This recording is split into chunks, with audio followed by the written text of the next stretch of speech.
Naglalagay ng kolorete sa aking mukha para di nila malaman ang tunay na naganap, na ikaw at ako ay hindi na.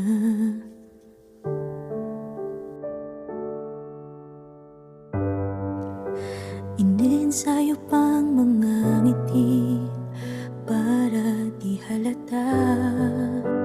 Damdamin ko'y pinipigil, sa loob umiiyak, dahil ikaw at ako ay hindi na.